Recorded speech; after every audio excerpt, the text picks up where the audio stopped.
This is In the Black, a leadership, strategy and business podcast brought to you by CPA Australia.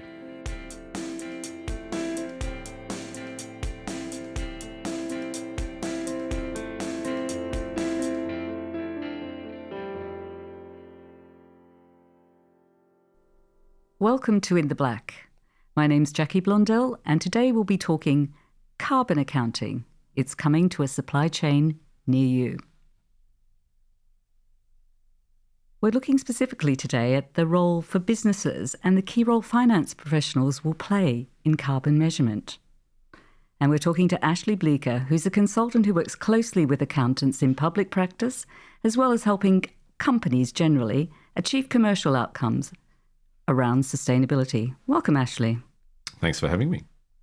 Now, in August this year, supermarket giant Coles announced it'll be working with at least 75% of its top suppliers, and that's by spend, to set emission targets by June 2027. What does this mean for companies in the supermarket supply chain, all those suppliers?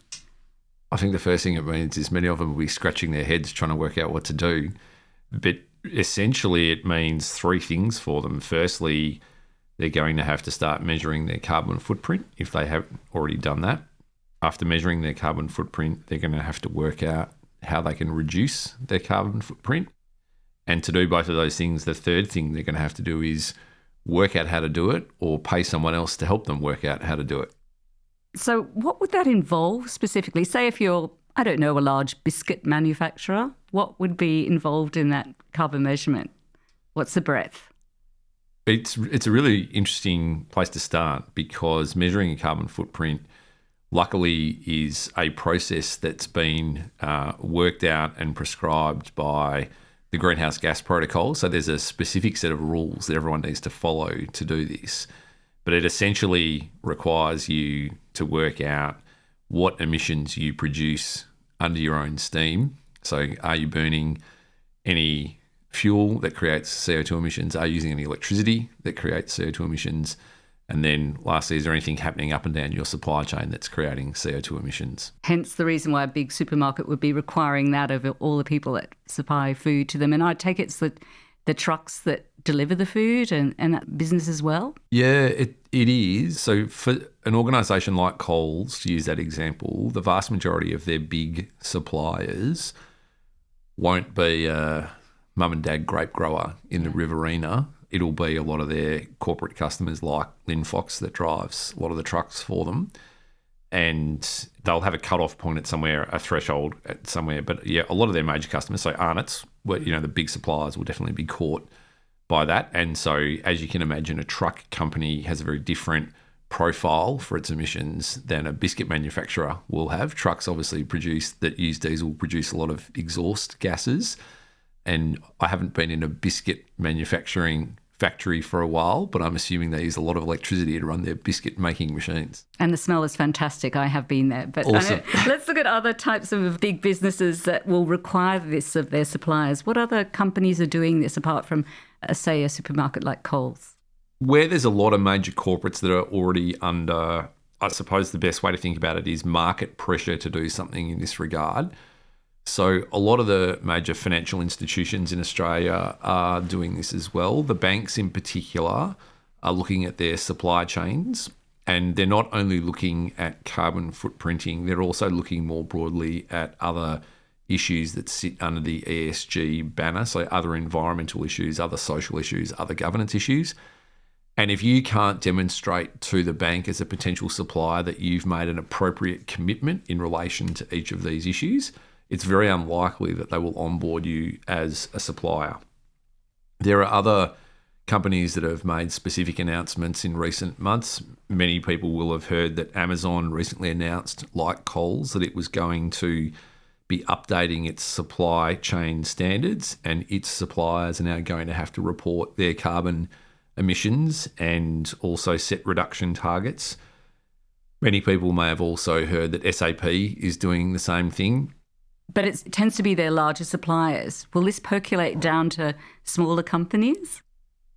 I think it has to over time. And the goal here, and one of the drivers for the larger corporates doing this, is they're trying to reduce their carbon footprint and over time. And when you look to reduce your carbon footprint, the obvious places to start is where you have significant emissions.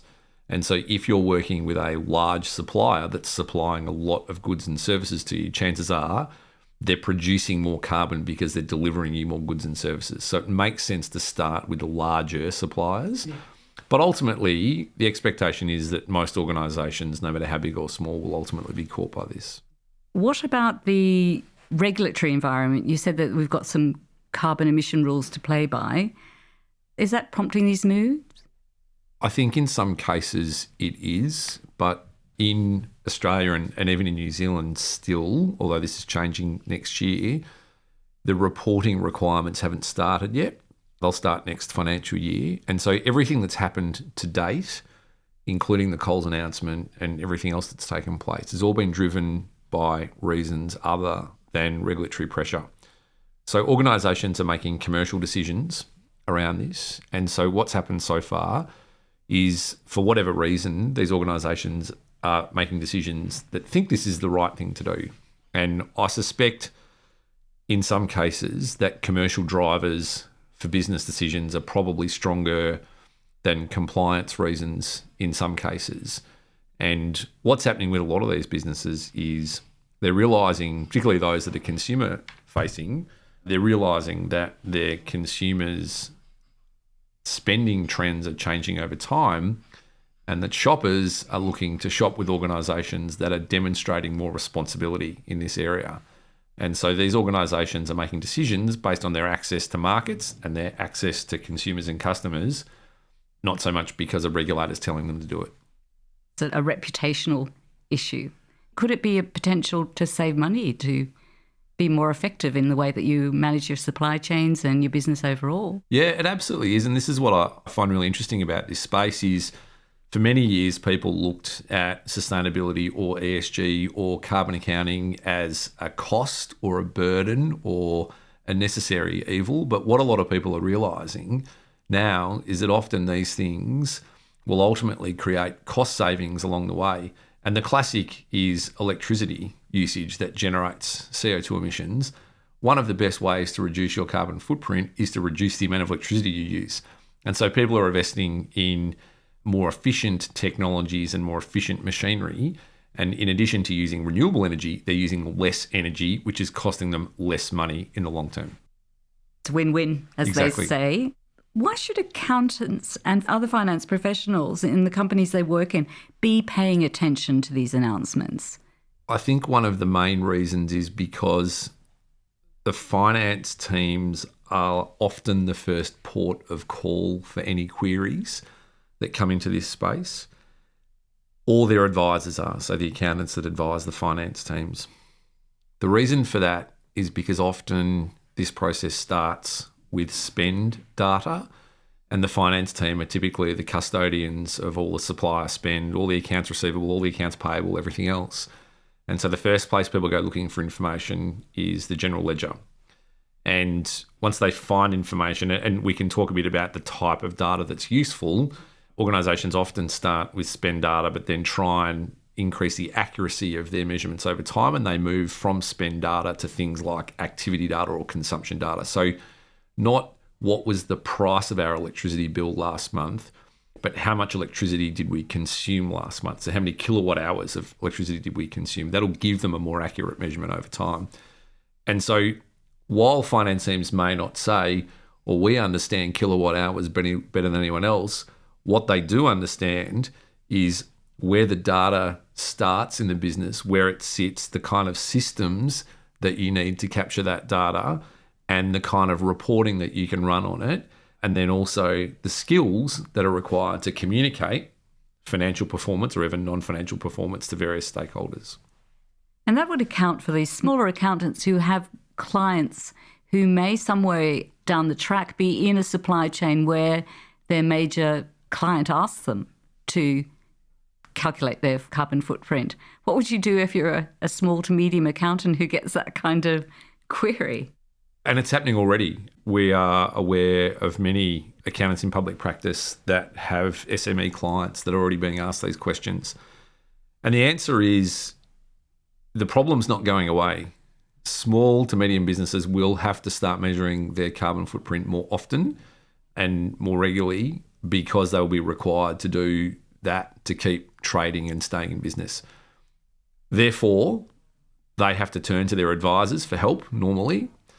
And often one of their key advisors will be their accountant. And so in the first instance, they're often turning to their accountants. In some cases, the accountants have already decided to invest in understanding carbon accounting, how to do it, what's involved, and they're able to help their clients when they get asked. The difficulty arises where an SME, an accountant, is asked a question by a client. They don't know how to answer it, and they have to either say nothing or refer them to another third-party advisor. The unfortunate reality is more and more accountants are getting up the curve the longer this goes on. And so many of these SME businesses are being referred on to other SME accountants who can do this. And lo and behold, an SME accountant that can offer carbon accounting services generally can also offer traditional financial accounting services. So there's a huge leakage risk here for public practitioners that are going to have to refer their clients elsewhere to solve these kinds of problems.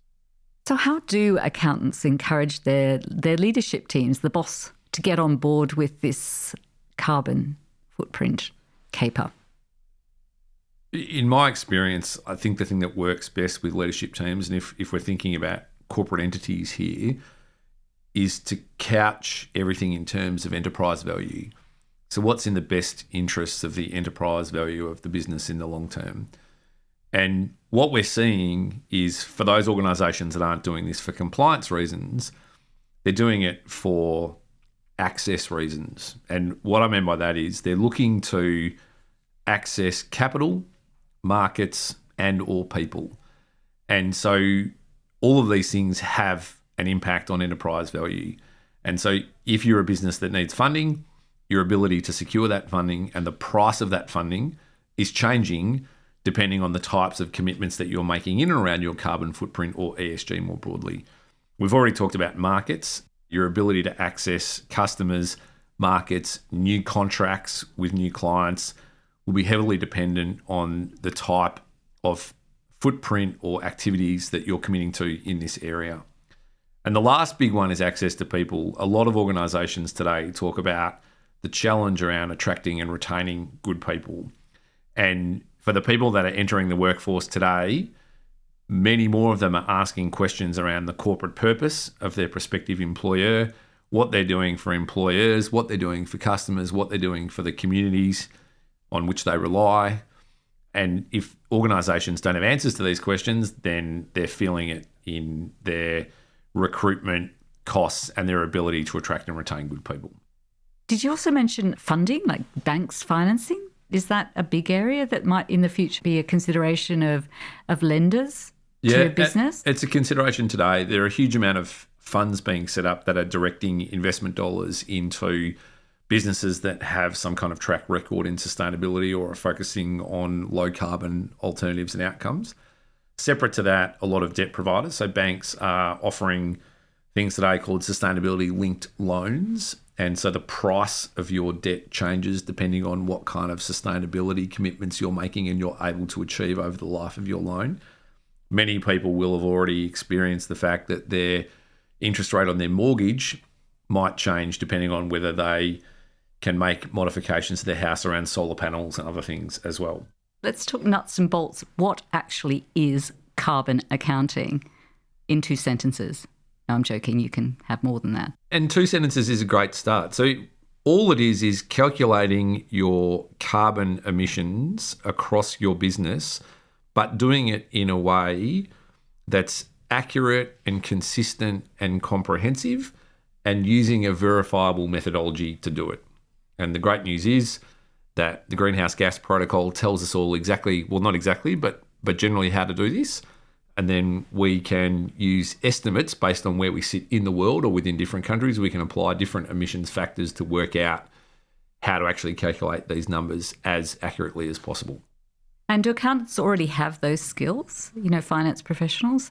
I would say they do, because a large part of what's going on here is the things that are driving best practice in financial accounting and communication of financial performance are the things that are going to drive best practice in communicating non-financial performance. And so because these sustainability standards have been drafted by the accountants, so the IFRS Foundation that's responsible for setting the accounting standards globally is also now responsible for setting these sustainability standards. And so they're applying the same types of principles that would ordinarily be applied to accounting standards, which everyone would be aware of. So these concepts of relevance, completeness, consistency, transparency, accuracy, they all apply to the carbon accounting exercise as much as they apply to the financial accounting exercise. The only difference being that in this case, the accountant might say, well, I'm not the subject matter expert here. And that's probably true today, but it might not be true in 12 months' time or 2 years' time or 5 years' time. There'll be many traditional financial accountants that will have also become carbon accountants once they master the subject matter, because they have the skills to do it comprehensively and effectively. So it could be a specialised career avenue for accountants in the future to be a carbon accountant, as well as being part of the armoury of a general accountant's role. I think that's right. And often it will depend on the resourcing requirements of any particular business.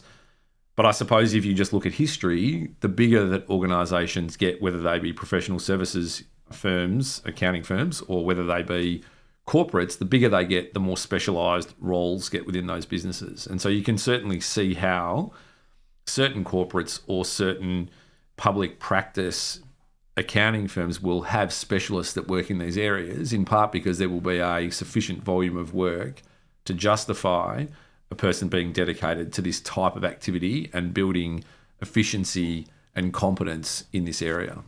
Is it too early to calculate the growth of this as a professional area of advice?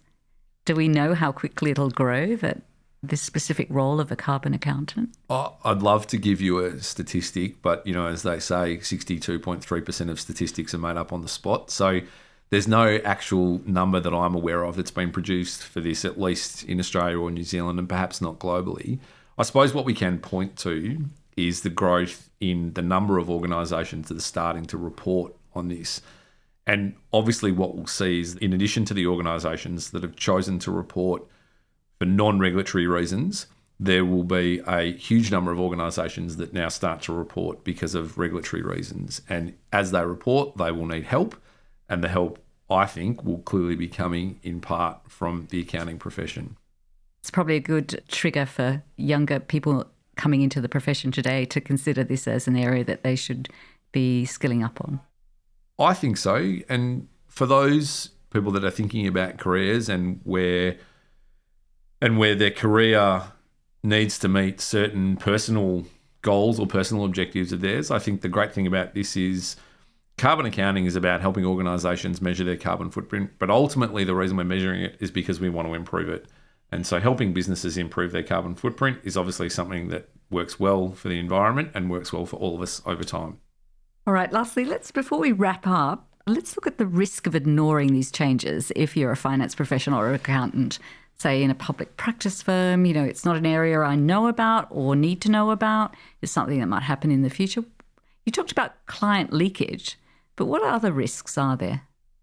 I suspect many of the micro risks sit under that banner. Where I would start with this is organisations that provide professional services, accountants or otherwise, typically prosper or succeed or have a sustainable business model if what they're doing adds value to their client's business. And client needs are changing over time. And so organisations will need this service, this carbon accounting service, over time. It's definitely not going away. And it's started a little bit, but it's going to increase dramatically in the next couple of years. And for those organisations that make a decision to not invest in this area, and there are many reasons why you would do that, for those organisations that choose not to invest in this area, they will end up in a position where their clients will be looking for this service elsewhere. And they'll be looking for it from organisations that offer this service and other services. And so the biggest risk here is effectively losing clients that choose to go elsewhere for this and other services. And perhaps losing customers as well if you're in a commercial operation. Absolutely, yeah. Oh, that's great. Thanks for joining us today, Ashley. My pleasure. And thanks for listening. If you've enjoyed this episode, help others discover In the Black by leaving us a review and sharing this episode with colleagues, clients, or anyone else interested in leadership strategy and business. To find out more about our other podcasts, check out the show notes for this episode. And we hope you can join us again next time for another episode of In the Black.